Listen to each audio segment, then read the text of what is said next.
আজি আমি আৰম্ভ কৰিম ক্লাস 9 1.1 অনুশীলনীৰ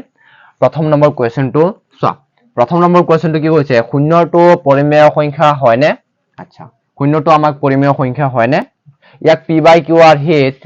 ব্ৰেকেটত দিছে কি ইয়াত p, q অখণ্ড সংখ্যা আৰু q not equal to 0 এটো কি বুলি কোৱা হয় q not equal to 0 কাৰণ q equal to 0 মানে q ৰ সমান সমান কি 0 কিন্তু এটো কাটি দিলে মানে কি q not equal to কি হ'ব লাগে 0 হ'ব লাগে প্ৰকাশ কৰিব পাৰে না চোৱা কেনেকৈ কৰিম প্ৰথম নম্বৰ কোৱেশ্চনটো চোৱা solution s o l n solution চোৱা প্ৰথমতে আমি কি কৰিম যে ইয়াক পৰিমেয় সংখ্যাত কৰিব পাৰো নে নাই চোৱা প্ৰথম নম্বৰ কথা হৈছে আমি শূন্যটো চোৱা প্ৰথম নম্বৰ ইয়া চাই লও মই সাইডতে কৰি দেখাই আছো চোৱা শূন্য আমি জানো শূন্য এটা কি সংখ্যা হয় কি সংখ্যা হয় পূৰ্ণ সংখ্যা এতিয়া পূৰ্ণ সংখ্যা কি আমি জানো যে শূন্যৰ পৰা আৰম্ভ কৰি যিবোৰ সংখ্যা গণনা কৰিবলৈ পাও তাক কি বুলি কোৱা হয় পূৰ্ণ সংখ্যা বুলি কোৱা হয় আচ্ছা আৰু যিকোনো সংখ্যাৰ তলত কিমান থাকে এটা 1 থাকে হয় নাই এটা তেতিয়ালে শূন্যটো কি হয় এটা সংখ্যা হয় কি সংখ্যা হয় পূৰ্ণ সংখ্যা গতিকে কি থাকিব শূন্যৰ তলত কিমান থাকিব এটা 1 থাকিব হয় নাই আচ্ছা যদি 1 থাকে চোৱা মনত ৰাখিবা যিকোনো সংখ্যাৰ তলত কিমান থাকে এটা 1 থাকে তেতিয়া চোৱা ওপৰটো আমি কি ধৰিম p by q যেহেতু কি কৈছে আমি p by q আৰ হিত বনাব পাৰো না নাই p by q মানে কি ভগ্নাংশ p by q মানে কি ভগ্নাংশ চাবা p by q suppose 2 by কিমান 3 এটা লৈছো ঠিক আছে ওপৰটো যদি আমি p ধৰো তলটো কি ধৰিম q চোৱা ওপৰটো আমি কি ধৰিছো p তলটো কি q মানে যি সংখ্যাক আমি ভগ্নাংশ ৰূপত প্ৰকাশ কৰিব পাৰো তাক কি বুলি কোৱা হয় পৰিমেয় সংখ্যা মন থাকিব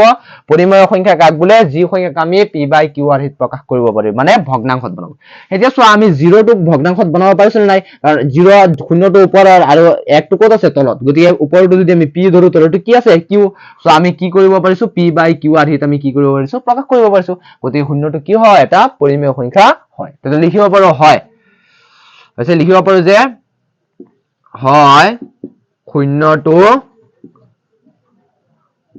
শূন্যটো কি হয় এটা পৰিমেয় সংখ্যা এটা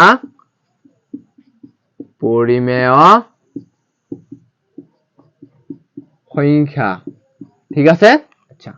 পৰিমেয় সংখ্যা তাৰপিছত কৈছে ইয়াক p q অখণ্ড সংখ্যা q not equal to 0 প্ৰকাশ কৰিব পাৰো নে পাৰো কেনেকৈ পাৰো চোৱা q not equal to 0 মানে q ৰ ভ্যালু আমাৰ কি হ'ব নোৱাৰে 0 হ'ব নোৱাৰে চোৱা q equal to কিমান আছে q ৰ সমান সমান কিমান আছে 1 আছে মানে 0 0 বাই কিমান আছে 1 আছে যদি শূন্যৰ তলত 1 আছে তেতিয়া q ৰ ভ্যালুটো 0 হোৱা নাই ওপৰ p ৰ ভ্যালু 0 হ'ব পাৰে p equal to 0 হ'ব পাৰে কিন্তু q equal to 0 হ'ব নোৱাৰে q equal to কিমান আছে 1 আছে আমি জানো ঠিক আছে কিয়নো যিকোনো সংখ্যাৰ তলত কিমান থাকে 1 থাকে তাৰ মানে q ৰ সমান সমান কিমান আছে 1 আছে হেতু কৈছে যে q not equal to 0 মানে q not equal to 0 মানে কিমান আছে q equal to আমাৰ কিমান আছে 1 আছে হয় না নাই হেতু আমাৰ কি কৰিছে হেতু আমাৰ এই ৰুল মতে বা নিয়ম মতে আমাৰ মানি চলিছে হয় না নাই গতিকে আমি কি কৰিব পাৰিছো হয় শূন্যটো এটা পৰিমেয় সংখ্যা হয় না নাই পৰিমেয় সংখ্যা আৰু ইয়াক আমি p by q আৰ হিত প্ৰকাশ কৰিব ইয়াক আমি p by q আৰ হিত কি কৰিব পাৰো প্ৰকাশ কৰিব পাৰো প্ৰকাশ কৰিব পাৰি বুজি পাইছা নে কেনেকৈ হৈছে হেতুই বুজি পাইছা